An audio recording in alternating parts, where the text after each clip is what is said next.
যে আমরা তৃণমূলের মতো সেম রাজনীতি করব না, যে ভোট পরবর্তী হিংসা ভাঙড়ে হবে না। কিন্তু বিভিন্ন জায়গায় এখনো বিভিন্ন জন অভিযোগ করছে যে আপনাদের ছেলেরা তাদেরকে বাড়ি ঢুকতে দিচ্ছে না, বা বিভিন্ন জায়গায় বিভিন্ন জনকে আটকানো হচ্ছে, এই অভিযোগ অনেকেই করছে। আচ্ছা, আমি আজকে দুটো জনসংযোগ এখানে এটা করলাম, আর আগে করলাম দেওতা পুরাতন পাড়াতে। ওখানে অন ক্যামেরা বলেছি, মাইক লাউড স্পিকারে বলেছি, যদি এই ধরনের কোনো থাকে আমার কাছে আসবেন। আসুন না, কে যদি কাউকে আমাদের ছেলেরা অনৈতিক ভাবে ডিস্টার্ব করে, ভয় দেখায়, আমাদের কাছে আসতে বলুন, আমার কাছে আসতে বলুন। আমি কাউকে বাদ দিই, আমার কাছে আসতে বলুন, আমি কথা বলছি তার সাথে। আমাদের ফোন নাম্বার দিয়ে আছে, ফোন করুন না আমাকে, সমস্যা হলে আমি সমাধান হবে। এবার হচ্ছে আমাদের ছেলেদের নামে দোষ দিচ্ছে না, এমন অন্যায় করেছে গ্রামের মানুষের ভয়েসে বাড়ি ছাড়া, আর বলছে নাকি আইএসএফ বাড়ি ছাড়া করে রেখেছে। গ্রামের মানুষের কাছে তোলা তুলেছে, গ্রামের মানুষ এবার তোলা নেবে বলে রেডি হচ্ছে, আর সেই সময় যদি ভয় ঘর ছাড়া, আর কি বলছে আইএসএফ ঘর ছাড়া করেছে, ওই কাজ আমরা করি না। আজকে এখানে হয় না। আপনি দুই জায়গায় সংযোগ করেছেন, দুটো অঞ্চলে, সেখানে বিভিন্ন মানুষ রাস্তাঘাট থেকে বিভিন্ন বিষয়ে দাবি দাবা করেছে। এই বিষয়গুলো আপনি কিভাবে দেখছেন? আমার তো আশাই ওই জন্য, এই বিধানসভা শুরু হবে এবার। একদিন ছিল স্পিকার নির্বাচনের ধন্যবাদ জ্ঞাপন অনুষ্ঠান ছিল, আগামী মাসের সম্ভবত 18 তারিখ থেকে বিধানসভা শুরু হবে, বাজেট সেশন। এই যা সমস্যা আছে শুনবো, বিধানসভায় উত্থাপন করব, কনসার্ন ডিপার্টমেন্টাল মিনিস্টারকে বলবো, সমাধান করবো। এটাই তো নিয়ম। আমার কাজ হচ্ছে সমস্যাগুলো তুলে ধরা অ্যাসেম্বলি হাউসের মধ্যে বা মিডিয়ার কাছে, এই সরি মিনিস্টারের কাছে। মিনিস্টারের কাজ হবে এগুলো সমাধান করা।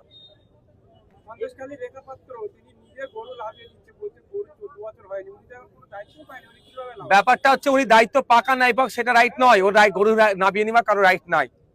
সমস্যা হচ্ছে এটা 14 বছরের নিচে গরুকে বলি দেওয়া যাবে না, তথা কুরবানি দেওয়া যাবে না। আপনি 14 বছরের নিচের গরুকে নিয়ে গিয়ে চাষ করতে পারেন না, দুধ দুইতে পারেন না, বাড়িতে পুষতে পারেন না, ওদের বিরুদ্ধে অভিযোগ করা দরকার। সমস্যা হচ্ছে মানুষ অভিযোগ করছে না, চুরির অভিযোগ করা দরকার। নিবিয়ে নিচ্ছে, চুরি করে নিচ্ছে, তো সব ঠান্ডা হয়ে যাবে। পুলিশও একটা গরুর গাড়িকে দাঁড় করিয়ে তাকে নামাতে পারবে না। হ্যাঁ, 14 বছরের নিচে কোনো গরুকে যদি জবা করে বলি দেয়, কুরবানি দেয়, তাহলে আইনত অপরাধ করলো। সে অপরাধের আপনারা দেখেছেন কাগজ সার্কুলেট হচ্ছে, 6 মাস জেল বা জরিমানা বা দুটি হতে পারে, অর্থাৎ জামিনযোগ্য। যখন বলি দিল, যখন জবা করলো, তখন অপরাধটা করলো। আপনি 14 বছরের নিচে একটা গরুকে নিয়ে কিনে নিয়ে যেতে পারেন না, বাড়িতে দুধ দইতে পারেন না, চাষের কাজে লাগাতে পারেন না, আপনি নিয়ে ট্রান্সপোর্টে যেতে পারবেন না। শুধুমাত্র হয়তো আতঙ্কের পরিবেশ তৈরি করা হচ্ছে। প্রশাসনের দেখার দায়িত্ব, প্রশাসনের একটা অংশ ফেল হচ্ছে না। তবে আমি মিডিয়ার মাধ্যমে সাধারণ মানুষকে বলবো, যদি এই ধরনের কোনো সমস্যার সম্মুখীন হয়, সেই পুলিশ হোক, আর কোনো বিজেপি নেতা নেত্রী হোক, আর সাধারণ মানুষ হোক, তার বিরুদ্ধে থানায় কমপ্লেন করুন, কমপ্লেনের কাগজ আমাকে দিন, আমি উচ্চতর নেতৃত্ব অফিসারদের সাথে কথা বলে প্রয়োজনে কোর্টের দ্বারস্থ হবো। এই কুরবানি নিয়ে রীতিমতো সংখ্যালঘু সমাজে, মুসলিম সমাজের মধ্যে একটা আতঙ্ক তৈরি হয়েছে। ইভেন আপনার বিধানসভা ভাঙড়ের মানুষের মধ্যে, কোন ভাঙড়ের মানুষকে বলবো কোনো আতঙ্কিত হওয়ার দরকার নেই। প্রথম ভাঙড়ের মানুষকে বলবো, কিসের আতঙ্ক? কুরবানি দিতে পারবে কি পারবে না? পারবে না। কেন পারবে না? কোন জায়গা বলছে কুরবানি দিতে পারবে না? কে বলেছে? কে বলেছে কুরবানি দিতে পারবে না? হ্যাঁ, একটা নিয়ম আছে, নিয়মের এখন মেলা জেলা আপনি আমি আবদ্ধ। এবারে এই নিয়মটাকে ভাঙতে হবে, গণতান্ত্রিক প্রক্রিয়ায় কি করতে হবে তার জন্য চ্যালেঞ্জিং জায়গা, শর্ট পিরিয়ড। এখন যেটা আছে তার বাইরে আপনি আমি যেতে পারবেন না। কিন্তু আমি কি বললাম, যে 14 বছরের নিচের কোনো পশু যেটা নির্ধারিত করা আছে, তার বাইরে যতক্ষণ না আপনি বলি দিচ্ছেন, যতক্ষণ না ছুরি চালাচ্ছেন, কারো ক্ষমতা নেই, কোন আইনে নয় তাকে আটকানো। এটা বুঝতে পারছে না কেন সাধারণ মানুষ? সবটা বলে দিতে হবে আমাকে নাকি? পুলিশ কেন আটকাবে রাস্তাঘাটে? গাড়ি এই বাড়িতে গরু পুষতে পারবো না? এই গরুর দুধ খেয়ে আমি আমার শরীর স্বাস্থ্য ভালো থাকবে, বা দুধ বিক্রি করার জন্য আমি খাটাল থেকে একটা গরু কিনে নিয়ে যেতে পারবো না? কথা বলতে হবে তো, লাইভ চালান। যেখানে আটকাচ্ছে, যে আপনি আমার গরুটা আটকালেন কেন? আমি গরুটা পুষার জন্য নিয়ে যাচ্ছি। যখন ছুরি চালাবে, যখন বলি দেবে, অপরাধ তখন করবে, 14 বছরের নিচে হলে। যাদবপুরে আপনি গিয়েছিলেন, আপনি গিয়েছিলেন। কালকে আমরা দেখলাম যে শতরূপ ঘোষ শতরূপ দা গিয়েছিলেন একটা কোর্টে স্টে অর্ডার নিয়ে। যে স্টে অর্ডার পেয়েছে শত্রুঘ্নের হাতে গিয়েছে, সেই স্টে অর্ডার পাওয়ার জন্য আমি বিকাশ স্যারকে কোর্টে নিয়ে গেছি, অনুরোধ করেছিলাম কোর্টে আপনি আসুন। মামলাটা করেছিল নাসির আহমেদ, সম্ভবত কপি আমার গাড়িতে আছে, মামলা কপি আছে। অর্থাৎ ওই অ্যাডভোকেট হচ্ছে নাজিব আহমেদ, সম্ভবত অ্যাডভোকেট, সে পিটিশন করেছিল, দায়ের করেছিল কোর্টে। তার আমি বিকাশ স্যারকে রিকোয়েস্ট করেছিলাম, স্যার আপনি আসেন। বিকাশ স্যার এসে গতকালকে দাঁড়িয়েছিল। আমি এতটুকু বলে দিই, এটা নিয়েও তৃণমূল খেলা খেলছে। তৃণমূলে আগের দিনে মমতা ব্যানার্জি কোর্টে গিয়েছিল, ওরা বলছে মমতা ব্যানার্জি কোর্টে গিয়েছিল, এবার বুল্লিজান আটকেছে। মমতা ব্যানার্জি কোর্টে গিয়েছিল, তার জাজমেন্ট, তার অর্ডার কপি আর গতকালকের অর্ডার কপি দুটো বিস্তর তফাৎ। মমতা ব্যানার্জি বা কোন রাজনৈতিক দল যদি বলে তারা কোর্টে গিয়ে এটা করেছে, মিথ্যা কথা বলছে। কোন রাজনৈতিক দল কোর্টে যে করেনি, করেছে এটা যারা ফ্যাক্টরি মালিক, তারা পিটিশনটা করেছিল, উকিল ছিল নাজিব আহমেদ। আমি বিকাশ স্যারকে রিকোয়েস্ট করেছিলাম, স্যার আসুন, অনুরোধ করেছিলাম এই করতে হবে। বিকাশ স্যার এসেছে, আর্গুমেন্ট করেছে, ফলে এটা স্টে হয়েছে। কোন রাজনৈতিক দল যদি এটাকে বলে তাদের কৃতিত্ব, আমি বলবো অসত্য কথা বলছে, যেটা তৃণমূল করে বেড়াচ্ছে।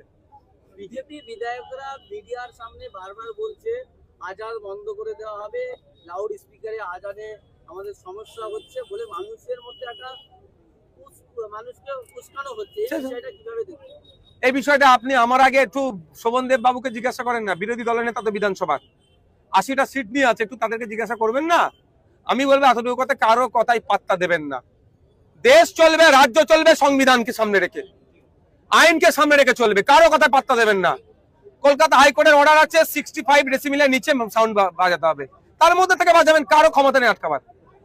বিজেপির এক বিধায়ক তিনি সাংবাদিক আটকাও না, দাবি বাদ মে আয়েগা বলো। বিজেপির এক বিধায়ক সাংবাদিকের সম্মুখীন হয়ে তিনি দাবি করলেন যে মাদ্রাসা, যে খারিজি অবৈধ মাদ্রাসাগুলো বন্ধ করা হবে, যদি তারপরেও না বন্ধ করা হয় তাহলে আমরা বুলডোজার চালাতে বাধ্য হব। এবার ব্যাপারটা হচ্ছে এটা, বিজেপির যিনি বিধায়ক হয়ে মন্ত্রী হয়েছেন তার নামটা তো পরিচিতি ঘটাতে হবে। এই ধরনের আলটপকানা মন্তব্য করলে চর্চা হবে কি করে তার? এইটার জন্য অনেক এসেছিল, অনেক চলে গেছে, অনেকে অনেক কথা বলেছিল। আমি বলবো এতটুকুই কথা, ক্ষুদিরাম টুডু মহাশয়কে মাদ্রাসা সম্পর্কে একটু পড়াশোনা করুন, মাদ্রাসা সম্পর্কে দেখুন। আপনাকে বলতে হবে না, আপনাকে বন্ধ করতে হবে না। পশ্চিমবাংলা যদি একটা কোনো জায়গায় অবৈধ মাদ্রাসা থাকে, আমাদেরকে বলুন, পশ্চিমবাংলার মুসলিম সমাজকে বলুন, দায়িত্ব নিয়ে বন্ধ করে দেবে, আপনাকে বন্ধ করতে যেতে লাগবে না। কিন্তু ওই কি বললাম, খেয়াল আছে, খাগড়াকর কাণ্ডের পরে মাদ্রাসার নামে বেলেম দিয়েছিল, হই হই হচ্ছিল মিডিয়াতে, তারপরে এখন কোথায়? আল কায়দা যে বলেছিল, ওটা কি কায়দার বইকে আল কায়দা সাজিয়ে দিয়েছিল। আলিফ বে তে সে জিম হে খে, যে বইটা লেখা আছে সেই বইটাকে ওরা আল কায়দার বই বলে সাজিয়ে রেখে দিয়েছিল। বাগদাদি কায়দার বইকে আল কায়দা সাজিয়ে দিয়েছে। এই হচ্ছে ব্যাপার। আজান নিয়ে বলুন আর কুরবানি নিয়ে বলুন, সাধারণ মানুষ বিভ্রান্ত হচ্ছে। এতে করে সাধারণ মানুষ বুঝতে পারছে না আইনটা কি আর কি করণীয়। তো আমি বলে দিলাম তো, আর কতবার বলবো?